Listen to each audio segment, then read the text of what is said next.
Este es un caso tan impactante. La fiscal del distrito que trabaja en este caso dijo que se horrorizó cuando se enteró por primera vez. Y tú mismo podrías necesitar prepararte para los detalles de este caso, porque estas dos personas que ves aquí enfrentan cargos después de que una niña de 11 años diera a luz dentro de su casa. Supuestamente, los resultados de ácido desoxirribonucleico acaban de demostrar que el padrastro de la niña es el padre del bebé. ¿Cómo podría procesarse este caso en el futuro? Mientras tantas personas intentan entender cómo pudo suceder esto. Estamos en el caso presentado por Law and Crime. Yo soy Chris Stewart.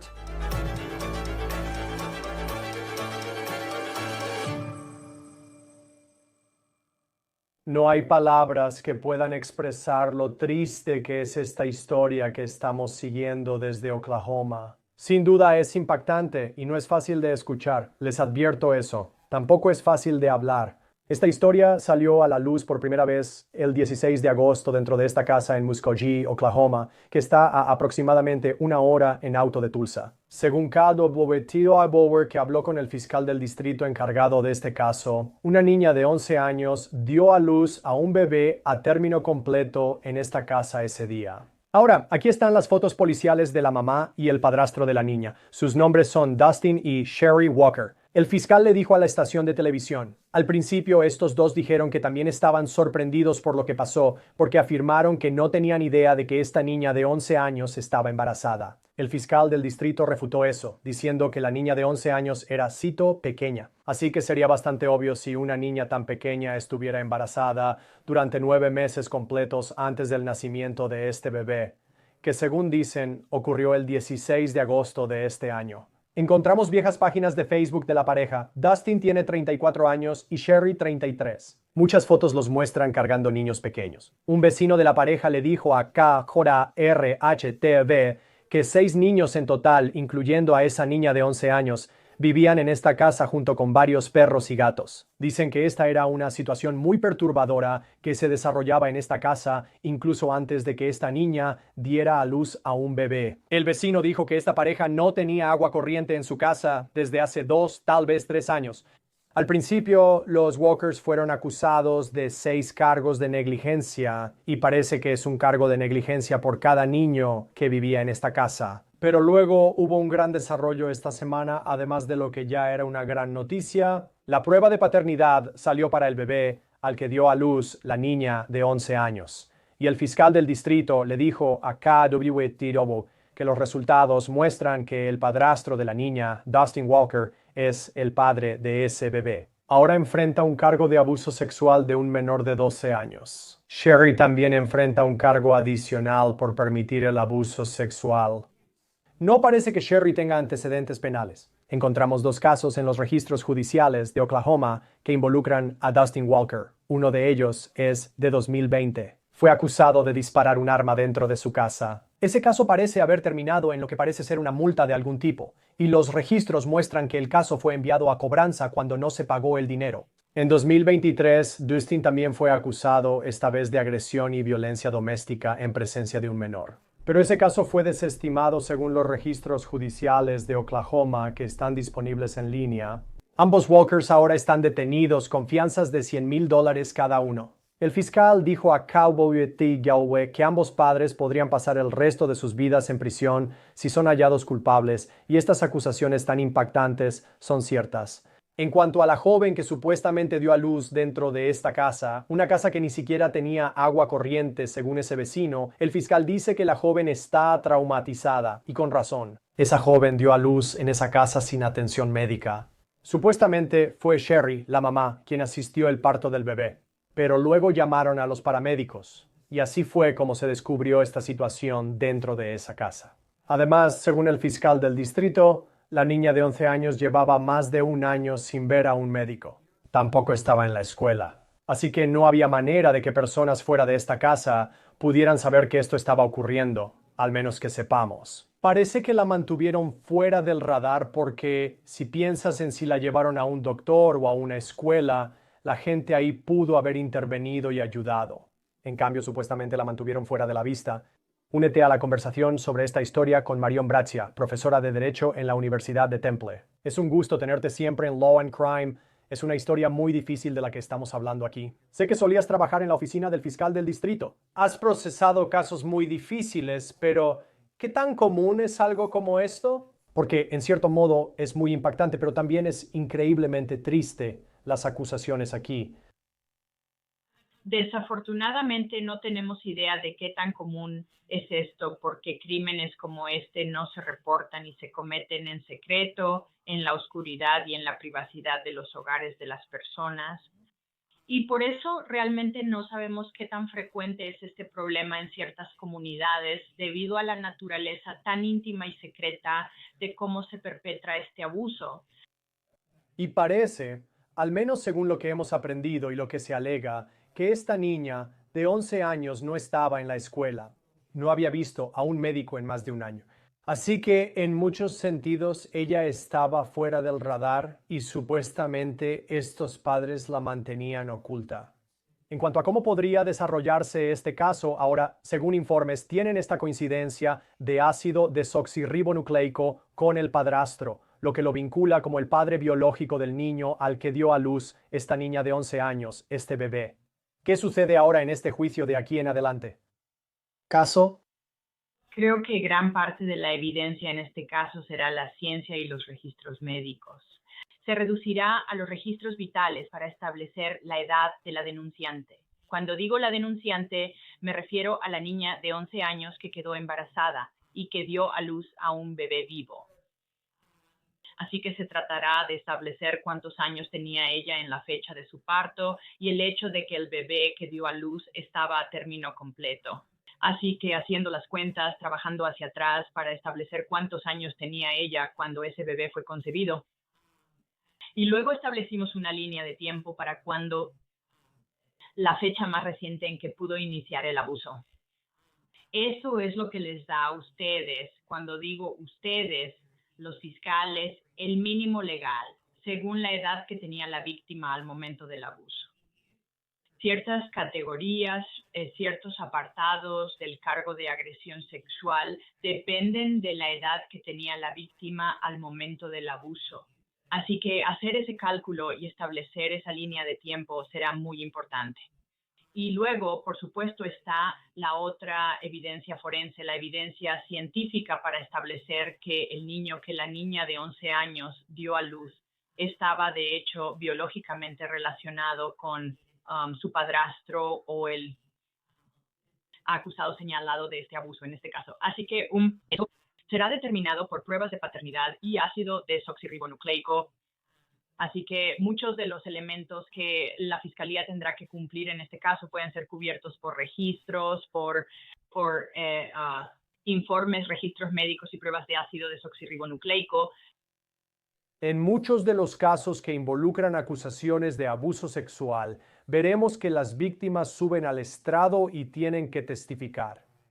Eso requiere mucha valentía. Sé que has estado en el tribunal cuando ocurrió. En este caso, tienes a una presunta víctima de 11 años que ha vivido una experiencia traumática. Y también tienes la ciencia, el ácido desoxirribonucleico del que hemos estado hablando, que prueba que Dustin Walker, el padrastro, es el padre biológico de este niño. ¿Qué probabilidad hay de que la fiscalía pida que esa niña de 11 años testifique si el caso va a juicio?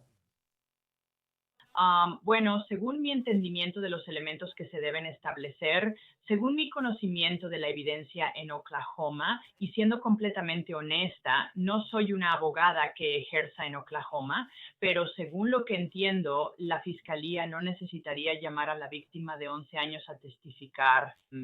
Podrían establecerlo mediante y podrían probar más allá de toda duda razonable los elementos del cargo de agresión sexual solo con lo ya mencionado: registros, expedientes médicos, actas de nacimiento, estadísticas vitales, informe de ácido desoxirribonucleico y resultados de prueba de paternidad.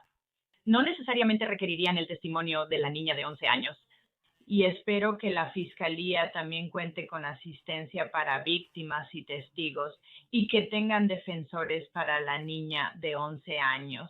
Espero que se le esté dando a esta niña parte de la autoridad para tomar decisiones que se le esté dando poder para decidir sobre su participación y cooperación en este caso.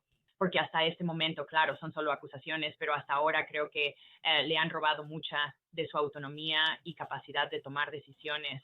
Así que espero que la Fiscalía esté trabajando para empoderarla y asegurarse de que tenga cierta autoridad para tomar decisiones. Según se informa, los Walkers dijeron que no tenían idea de que esta niña de 11 años estaba embarazada. Claramente, con la prueba de paternidad, si eso es cierto, sería una mentira por parte de Dustin Walker. Luego, la madre biológica de la niña de 11 años, Sherry, esposa de Dustin Walker, enfrenta el cargo de complicidad. No parece que ellos, ya sabes, hay muchas cosas que mantuvieron dentro de esa casa que nadie supo hasta que esta niña dio a luz. Como fiscal, ¿qué necesitarías probar para demostrar que ella realmente estaba facilitando esto en la casa y no era alguien que tal vez era víctima de violencia doméstica? ¿Fue alguien que fue abusado? No lo sabemos porque no estábamos dentro de la casa. Quiero decir, ¿qué tipo de evidencia necesitarías para realmente obtener una condena por un cargo de facilitación en este tipo de caso? Así que el cargo de facilitación, en mi opinión, tiene un poco más de problema de pruebas y es un poco más problemático desde la perspectiva de las pruebas. Entonces, en Oklahoma, un padre, que en este caso era la madre biológica, un padre o un cuidador puede ser considerado igualmente responsable por facilitar el abuso sexual. Pero esto aplicaría si la madre biológica causó, procuró o permitió esos actos intencionales de abuso sexual infantil contra su hija de 11 años. Así que, según la ley, no es suficiente decir que tal vez ella sospechaba que algo estaba pasando o que quizá hizo la vista gorda ante algo sospechoso. Se debe probar que ella sabía o razonablemente debía saber que existían riesgos para esta niña de 11 años, que de hecho estaba siendo o podía ser abusada sexualmente por el padrastro. Y además debe haber un elemento de intencionalidad, es decir, que la madre biológica haya causado que ocurriera ese abuso sexual. Entonces, cuando hablamos de si la niña de 11 años tendría que testificar o no, hasta donde yo sé en este caso, no hay registros, videos u otra evidencia autenticada de manera independiente que sea admisible para demostrar lo que la madre biológica sabía o debía saber sin el testimonio directo de un testigo que estuviera en la casa o sufriendo este abuso.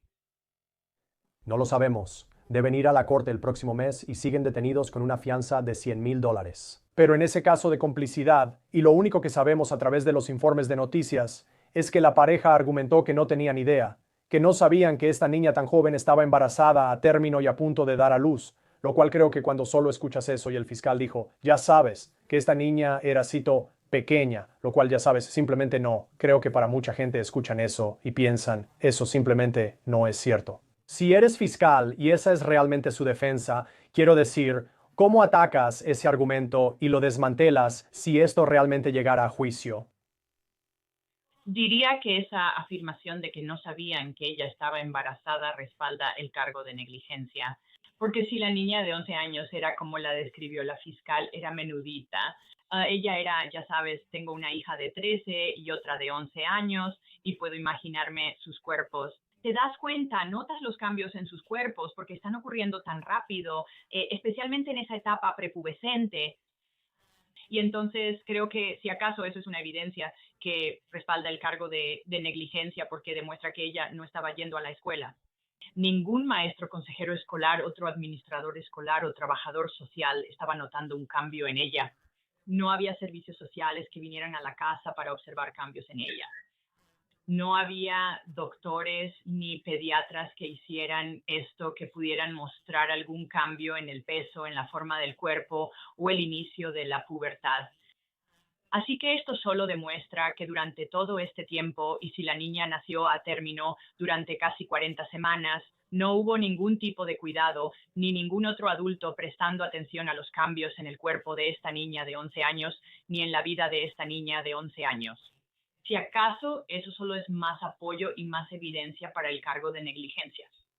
Y hablando de los cargos de negligencia, porque creo que eso también es una parte muy importante de esto. Hay acusaciones graves sobre el hijo mayor de 11 años, pero también viven otros 5 niños en esa casa. Y hubo un vecino que dijo que esta casa no tenía agua corriente desde hace 2 o 3 años, y veremos qué tan cierto es eso. Pero, y sé que hay partes de este país donde la gente no tiene la fortuna de tener agua corriente todos los días. Pero al mismo tiempo, uno piensa en estos niños pequeños que crecen en un ambiente que parece ser de una miseria muy, muy severa.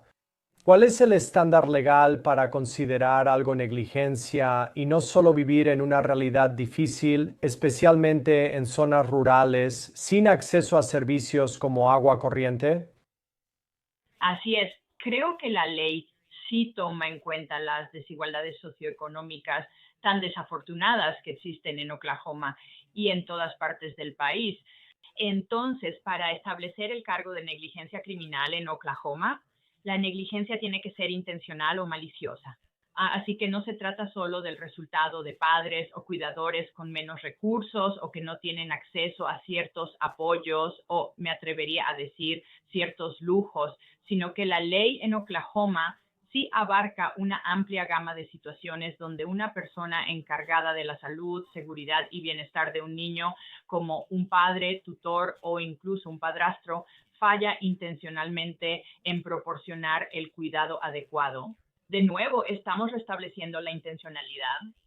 Debe existir, además de la pobreza, una falta intencional de cuidado adecuado, como no proporcionar alimentación, ropa, vivienda, saneamiento, higiene, educación. Por ejemplo, que el niño no asista a la escuela o reciba educación en casa por un año, atención médica, dental o de salud conductual o supervisión suficiente. Así que todo esto se reduce de nuevo a la intencionalidad de lo que el cuidador o el padre sabía o debería haber sabido y luego estaba descuidando de manera intencional y deliberada al no proveerle eso al niño. Sabes, ser un abogado defensor no es un trabajo fácil. Todos merecen una defensa. Pero para un abogado defensor que tome el caso, tal vez sea un defensor público, ya sabes, lo que sea, para Dustin Walker.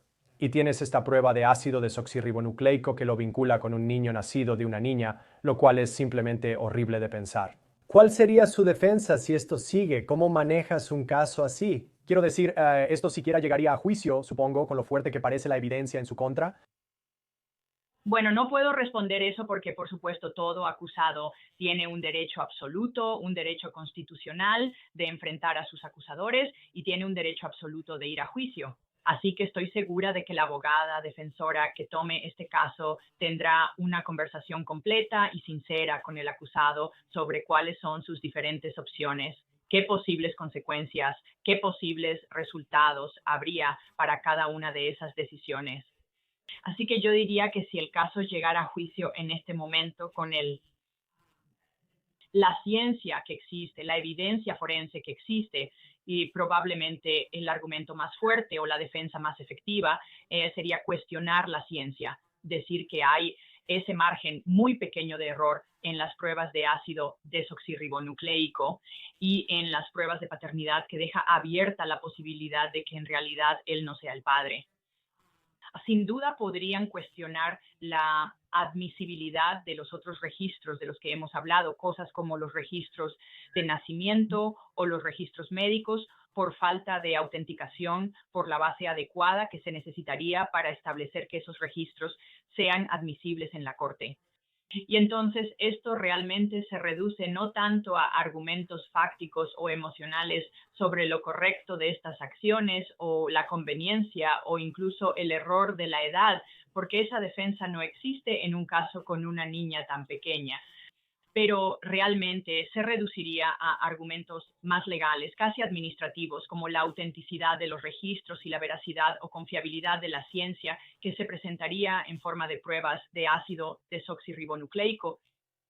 Cuando se trata de excluir pruebas, porque, y estoy haciendo referencia a un caso muy, muy diferente, pero en el caso de Idaho, de Brian Koberger, intentaron excluir la prueba de ácido desoxirribonucleico que lo había vinculado al caso. Hemos visto en el pasado que, ya sabes, el argumento de que el ácido desoxirribonucleico podría ser una ciencia dudosa es algo que los abogados defensores han intentado plantear. ¿Cuál es el estándar que tendrías que alcanzar para realmente lograr que algo como una prueba de paternidad sea excluida de un juicio? Excelente pregunta, todo depende de las reglas de evidencia. Está en el título 7 o capítulo 7 de las reglas de evidencia respecto al testimonio de expertos. Y existen dos estándares para el testimonio de expertos en la corte. Oklahoma sigue un caso llamado Dover y el estándar ahí es la confiabilidad. Así que la pregunta va a ser, ¿es esto ciencia confiable?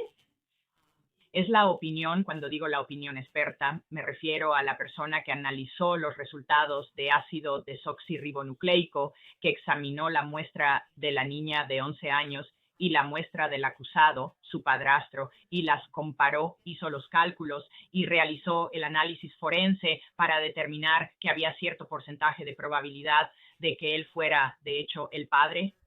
Tendrían que hacer lo que se conoce como un desafío Dover para decir que esa ciencia no era confiable y que la persona que estaba haciendo ese análisis no tenía la experiencia suficiente para emitir esa opinión. Así que realmente todo se reduce a que el juez del juicio en Oklahoma, sea el encargado de decidir si esa evidencia es lo suficientemente confiable como para que el jurado la tome en cuenta. Y por último, para esta niña que ha pasado por tanto, según todo lo que nos han contado y las acusaciones en este caso, con solo 11 años, quiero decir, ella no es, yo diría, lo suficientemente mayor como para poder cuidar a un niño. Quiero decir, ella aún es una niña. ¿Qué le podría pasar a ella? Quiero decir, especialmente si no hay una familia, no sabemos si hay algún pariente lejano que pueda aparecer, pero si no lo hay, ¿cuál sería el caso para ella, pero también para este bebé? Lo único que puedo decir sobre eso es, vaya, espero que le estén proporcionando los apoyos y los servicios sociales que claramente necesita con tanta urgencia.